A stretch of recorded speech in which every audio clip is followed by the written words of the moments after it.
Estamos começando mais um episódio do Q&A Carnicast. Perguntas e respostas rápidas e práticas para o seu dia a dia. Eu confesso que várias vezes já fui no mercado para comprar um produto, dou aquela apertadinha, aquela palpada no produto para ver se ele está com uma textura legal, para ver se ele está bom. E esse é o primeiro sinal, um dos primeiros sinais que o consumidor vai olhar quando vai comprar alguma coisa. Às vezes aperta ali, ele está mole. Por que o produto fica mole? A gente tem que ver se o produto ficou mole depois que ele foi produzido. E aí ele pode ser devido a alguma... Por exemplo, um produto muito deteriorado, ele praticamente vira um patê. Porque os micro-organismos que crescem ali, eles vão quebrar as cadeias de proteína, algumas enzimas ali, também vão fazer a quebra das proteínas ali. O produto vai perder estrutura. Mas normalmente o que a gente trabalha muito com textura de produto, trabalhando com produtos cárneos, é indicativo de qualidade, né? Por exemplo, se você fala de presunto, um presunto mais consistente, na maioria das vezes, significa que é um presunto que tem um teor de carne maior, um presunto que foi mais trabalhado tecnologicamente, que vai durar por um tempo maior. Muitas pessoas associam, embora as medidas são diferentes, que o produto quanto mais duro, menor a atividade de água, porque mais seco é. São três coisas diferentes. O produto ser seco tem a ver com a umidade, o produto ter atividade de água baixa tem a ver com essa água estar ligada ou não, e o produto ter textura significa com os componentes do produto estar ligado. Então, textura é um assunto muito complexo. Mas, por exemplo, alguns processos, a textura é muito importante para você definir se você tem reprocesso ou não. Como no caso de salsicha, por exemplo, que o produto precisa ficar com uma textura rígida pós-cozimento, resfriamento, porque senão, na hora de tirar a tripa, na hora de passar no corante urucum, ela vai embalar, ela vai quebrar. O presunto, se ele fica mais duro, significa que talvez ele vá ter uma cinérese menor. Então, é um indicativo muito grande para a fábrica. Então, quando a gente faz algum teste de qualquer coisa na fábrica, a gente vai medir a textura para ver se o produto está... para mostrar alguns indicativos. E o consumidor também está acostumado com o produto com uma determinada mordida. Tem um episódio até legal que... com algumas mudanças que nós tivemos dentro de formulações dos nossos produtos há um tempo atrás aí, os produtos começaram a ficar mais duros, salsicha, por exemplo, começaram a ficar mais consistente, começaram a ter reclamação que o produto estava mais duro, porque o consumidor não estava acostumado com aquele tipo de produto. Então, entregar um padrão que o consumidor já está acostumado. Agora, o que forma a textura de um produto? Existem vários fatores responsáveis pela textura do produto. E vamos elencar aqui o que pelo menos vem na minha cabeça como fatores principais. O primeiro deles é a estrutura do produto, que é proveniente da proteína cárnea. Então, se você pensar, a maioria dos produtos ali contém água e contém gordura. E eu preciso de uma proteína para fazer essa estrutura segurar água e gordura. Se eu pensar numa salsicha, é uma emulsão, que é uma ligação proteica que segura água e gordura. Quanto mais bem balanceado eu tiver essa relação proteína-umidade, proteína-gordura, do ponto de vista de mais proteína para menos umidade, mais proteína para menos gordura, mais estruturado o meu produto vai ser, mais firme ele vai ser. Então, aí já vem uma questão de como eu fazer um produto mais firme ou fazer um produto com uma textura mais flácida. Passando essa questão da proteína, eu venho para o processo. O processo ele é muito importante para como eu formo essa emulsão.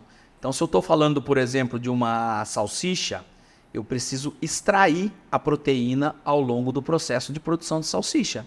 Porque a proteína, do jeito que o animal morre ali, a proteína ela tem cargas positivas e negativas. Ela tem um pH, proteína cárnea, em torno entre 5,8 a 6,2.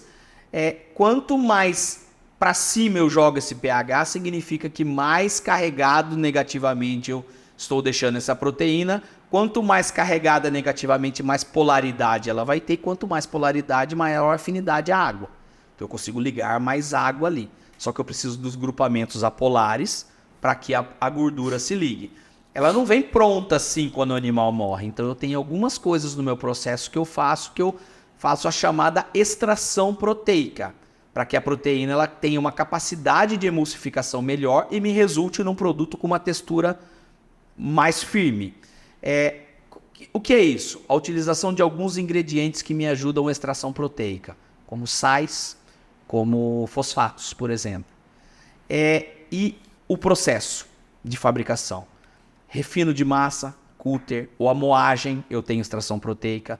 Ou se numa misturadeira, o tempo de mistura que eu consigo fazer extração proteica.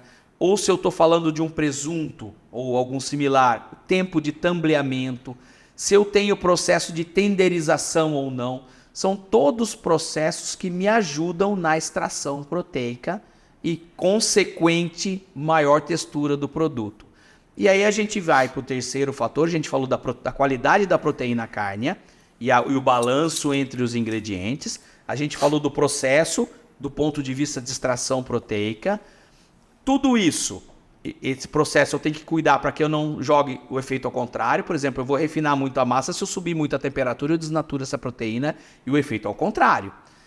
Mas e o terceiro fator seria os ingredientes que têm capacidade de me dar textura no produto.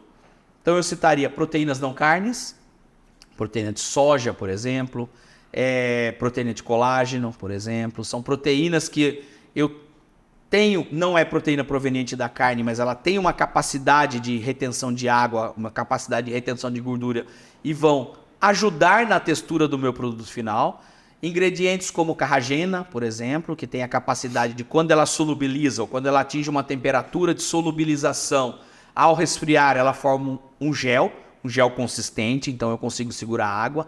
As féculas, os amidos, por exemplo, que tem uma capacidade de segurar a água, por exemplo, fécula, quando você faz um mingau em casa. Você vê que quando você resfria esse mingau, ele vira uma gelatina. Quando faz angu, por exemplo, ou polenta, quando você está cozinhando, ele está líquido. Depois que ele resfria, ele fica durinho ali. Então, amido, fécula é a mais utilizada no Brasil. Ela tem a capacidade ali, por conta dos componentes químicos ali, né, dos amidos ali, de ao gelificar, aprisionar a água ali.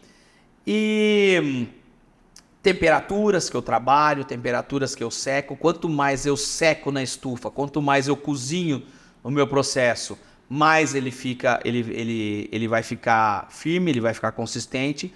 São os fatores que nós temos para controlar a consistência do produto final. A partir do momento que o produto está pronto, a deterioração vai jogar contra a textura. Mas basicamente, falando de textura, eu divido nesses 3 fatores que eu falei.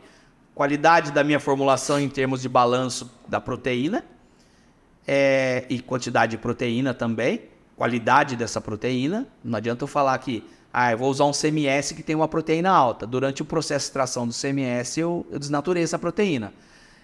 O meu processo, como que eu trabalho essa proteína e ordem de adição de ingredientes, a gente pode falar, muda a textura do produto. Como eu adiciono, se eu adiciono sal na água, ou se eu adiciono sal na proteína cárnea ali. E os ingredientes que têm capacidade de me dar textura no produto final. Então tá aí, ó. Você que tá indo pro trabalho hoje, que tá com esse problema de um produto mole para responder, tá aí esse esclarecimento sobre o porquê os produtos ficam moles. Valeu!